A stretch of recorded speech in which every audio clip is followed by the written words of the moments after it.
መቼም መነሻን አለመካድ ትልቅ ነገር ነው። አሁን በጣም መጽሐፍ ቅዱስ ላይ የሚወደድ ሰው ንጉስ ዳዊት ነው። ንጉስ ዳዊት ለመሰለሽ የሚወደደው ሁሉ ጊዜ ስለራሱ ሲያወራ የበግረኛ ነበርኩ ከበግ ጥበቃ አንስተኸኝ ንጉስ ሆኖ ዙፋን ላይ ተቀምጦ ነው ከበግረኝነት አንስተኸኝ በጎችን ስከተል እንዲያድርገኝ ሁሉ የተነሳበት ሎወስት ፓርት አይረሳትም። ይሄ በጣም ነው ደስ እኔ ራሴ ሰዎች ከምን እንደተነሱ የመጨረሻ እኔ ጫማ ጠርግ ነበር ድቆሎ ሸጥ ነበር ምናምን ብለው የሚያወሩ ሰዎችን ውስጤ እንደዚህ ነው የሚያከብራቸው ሪስፔክት ነው ማረጋቸው ምክንያቱም የተነሱበትን አልካዱ።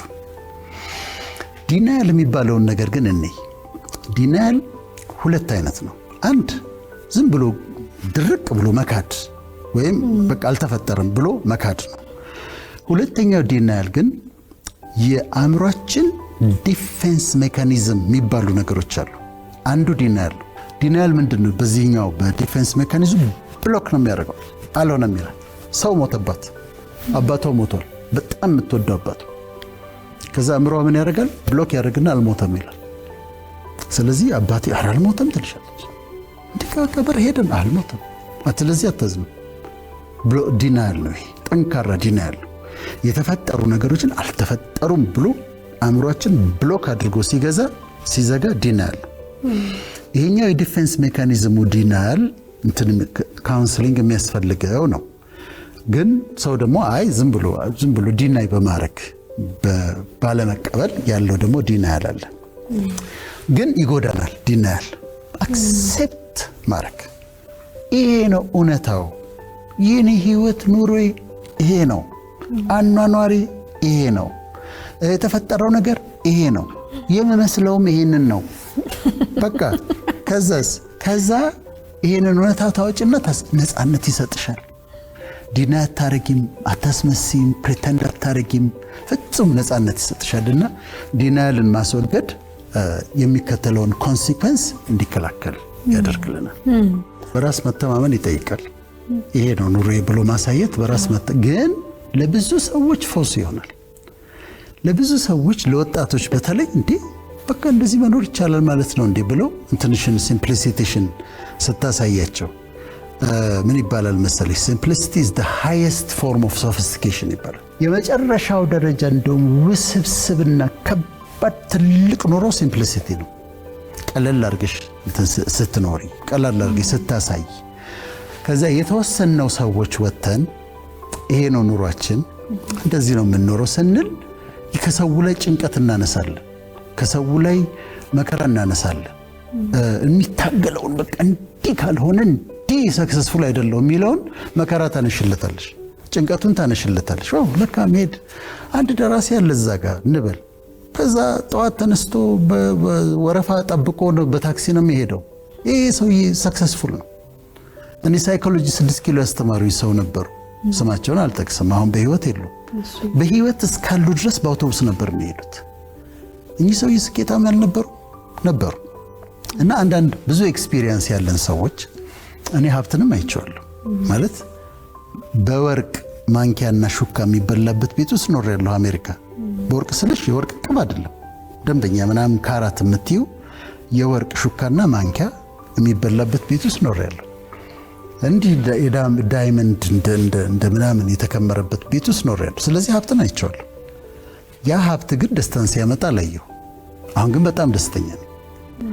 ስለዚህ ለወጣቱ ለማህበረሰቡ ስታሳያቸው ይኸውልህ ስኬት ማለት እንደዚህ ነው፣ የግድ ሀብታም መሆን አይደለም፣ በአውቶቡስም እየሄድክ ስኬታማ ነህ። እኛም ደግሞ የምንኖረው ይሄንን ነው። እዛ ጋር እንደዚህ አይነት ነገር ቦልተን እንዲህ አይነት ነገር ላይ የሆነ ራሳችንን ደብቀን ቅድም ያልሽው አይነት ራሳችን በጣም ልዩ ኑሮ እንደምንኖር አድርገን ለምንድን ነው ትውልዱን የምናስጨንቀው? ለምን ህይወታቸውን አናቀልላቸው? ገብቶሻል? ስለዚህ ይሄንን በማድረግ አንዳንዶቻችን እንደ ሞዴል በመሆን ምሳሌ በመሆን ህይወትሽን ታሳይና ታቀይላቸዋለሽ።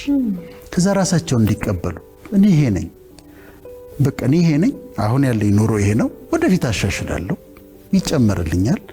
መጽሐፍ ቅዱስም ይላል ያለኝ ይበቃኛል፣ እንግዲህ ደግሞ ይጨመራል ብሎ እንዲኖሩና የኔ አሁን ፖይንት መሰለሽ እዚህ ጋር እያንዳንዱ ሰው የራሱን ኑሮ ኢንጆይ እንዲያደርገው ፈልጋለሁ። እያንዳንዱ ሰው በኑሮው ደስተኛ እንዲሆን ፈልጋለሁ። ለደስታ ቀጠሮ መቅጠር የለበትም። ደስተኛ መሆነው ግራጁዌት ሳረግ ነው። ደስተኛ መሆነው ባል ሳገባ ነው። ደስተኛ መሆነው ልጅ ስወልድ ነው። ደስተኛ መሆነው ቤት ስገዛ ነው። ደስተኛ መሆነው መኪና ስገዛ ነው። አሁን ነው ደስተኛ መሆን ያለብሽ። አሁን ነው ደስተኛ መሆን ያለበት። ተማሪ ሆኖ ምንም በሌለበት አክሴፕት አድርጎ ነገ ይለወጣል። ግን ዛሬ ህይወቱን ኢንጆይ ማድረግ መጀመር አለበት። ከጠበቅን ግን ምን ይሆናል መሰለሽ? እሺ ግራጁዌት አደረገ፣ ከዛ ደግሞ ስራ መፈለግ አለበት፣ ደግሞ ስራን ከዛ ደግሞ ማግባት አልቅ። ደስተኛ ሳይሆን ያልፋል። በውሳኔ የተሰጠንን ኑሮ ኢንጆይ እናደርጋለን። በሲምፕሊሲቲ እናምናለን። ከዛ ራሳችን እንቀበላለን። እኔ ነኝ፣ የሚታረም ነገር አለው እታረማለሁ፣ የሚስተካከል ነገር አለ እኔ ጋር አስተካክላለሁ፣ መለወጥ ያለበት ነገር አለ እለውጣለሁ። እከሌን ለመሆን አልፈልግም፣ አልሞክርም። እኔ የኔ ዲኤንኤ የኔ የፊንገር ፕሪንት የራሱ በዓለም ላይ ማንም ሰው የለውም፣ የኔ ብቻ ነው ይሄ ፊንገር ፕሪንት። ለዚህ ነው መለየት የሚቻለው። ስለዚህ ዩኒክ ነች። መቅደስን መምሰል አይቻልም፣ መቅደስን መሆን አይቻልም። መቅደስ ራሷ እግዚአብሔር የሰራት ልዩ ሰው ነች። እያንዳንዱም ሰው ደግሞ እንደዛ ነው። ስለዚህ ራስን ከሌላ ሰው ጋር አለማወዳደር፣ አለማነጻጸር፣ የብቸኝነት ስሜት ኢንፌሪዮሪቲ ኮምፕሌክስን ማስወገድ። ብዙ ጊዜ ዝም ብሎ የሚሳደቡ ሰዎች የአይነት ስሜት አለ። ስለዚህ ራስን መቀበል ከየት ይጀምራል? ከቤተሰብ። እኔ ቤተሰቦቼ እኮ ገበሬዎች ናቸው።